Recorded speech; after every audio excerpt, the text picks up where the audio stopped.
دنیا آخرت کی برکتیں اللہ ان لوگوں کا مقسوم فرمائے اور اللہ ہمارے گناہ معاف کر دے۔ قیامت کے دن حضور علیہ السلام سے شرمندہ ہونے سے بچا لے اللہ ہمیں۔ حقیقت میں ہم اگر دیکھیں اپنے آپ کو تو ہم کچھ بھی نہیں کرتے، اور مجھے وہاں کھڑے ہو کر کے کتنا عجیب لگتا تھا کہ امت سسک رہی ہے، یتیم تڑپ رہے ہیں، بیواؤں کی سسکیاں اور ان کی آہیں ان کے اندر ہی جذب ہو رہی ہیں، حوصلے کے ساتھ کھڑی ہیں کہ یہ وقت کاٹنا ہے۔ خیمہ بستیوں کے اندر ہر طرف درد ہی درد پھیلا ہوا ہے، اور آسودہ ملکوں کے ہم لوگ یا تو عیش و عشرت میں مبتلا ہیں یا ایک دوسرے کی پگڑیاں پھاڑ رہے ہیں، ایک دوسرے کے جبے نوچ رہے ہیں۔ ہم ذرا دیکھیں ہم کھڑے کہاں ہیں؟ کیا یہ منہ حضور کی بارگاہ میں لے کے ہم پیش ہونے کے قابل ہیں کہ حضور کی امت پہ ابتلائیں ہوں، آزمائشیں ہوں، انسانیت تڑپ تڑپ کے دم توڑ رہی ہو، اور ہم نان ایشوز کو اٹھائیں اور پھر اس پر ہم مناظروں کا ایک ماحول پیدا کر دیں، اور اس امت کو ٹکڑے ٹکڑے کرنے کے عمل میں ہم معاون اور ممد ہو جائیں، اس کو ہم خدمت دین سمجھیں۔ کاش کہ ان کا درد ہم سمجھ لیں۔ اور اس کے علاوہ آپ اپنے اطراف میں دیکھیں تو کیسی کیسی زندگیاں لوگ کاٹ رہے ہیں، یہاں تھر کے اندر انسانیت کس طرح سسک رہی ہے۔ تو اللہ ہمیں اس امت کے لیے کام کرنے کی توفیق دے۔ میں پھر آپ کو کہوں گا مبلغین ساری زندگی حضور کے نام لگائیں۔ میں یہ نہ سنوں کہ آپ کے دل کے کسی مخفی خانے کے اندر بھی حصول زر کی خواہش پنپ رہی ہو، یا شہرت کی آرزوئیں نشو و نما پا رہی ہوں، اپنے آپ کو کسی سے افضل سمجھ رہے ہوں، کہ آپ سمجھ رہے ہو کہ ہم بڑا کام کر رہے ہیں۔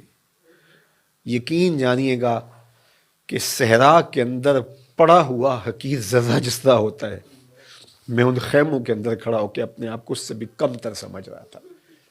میں اپنے آپ سے بار بار سوال کر رہا تھا کہ تم اتنی آسودہ زندگی گزارتے ہو، یہ رسول اللہ کی امت، یہ انبیاء کی اولاد یوں تڑپ رہی ہے، تم نے کیا کیا ہے اس امت کے لیے؟ تم مت سمجھے کہ ہم نے کچھ کیا، ہم نے کچھ بھی نہیں کیا، ہماری اوقات ہی نہیں ہے۔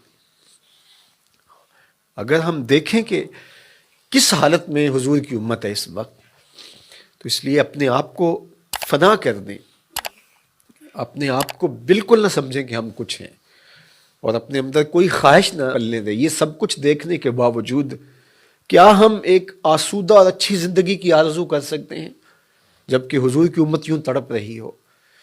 اور میں پھر آپ کو کہوں گا کہ یہ علماء کی باہمی لڑائیاں آپس میں کبھی بھی حصے دار نہ بنیں، کبھی پوسٹ بھی شیئر نہ کریں۔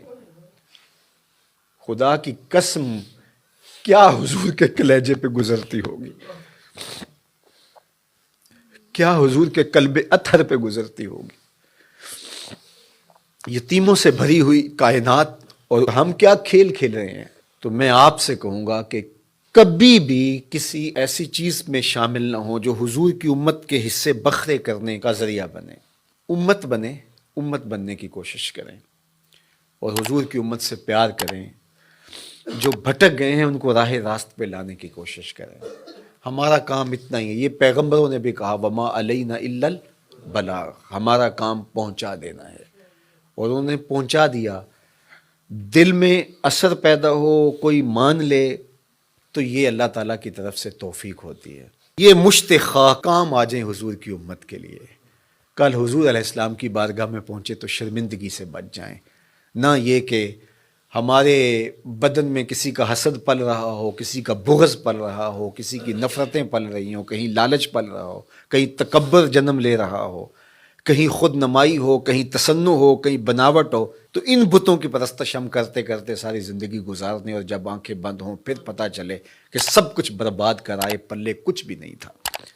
تو آئیے میں بھی عزم کرتا ہوں، آپ بھی عزم کریں کہ ساری زندگی حضور کے نام پہ گزاریں گے۔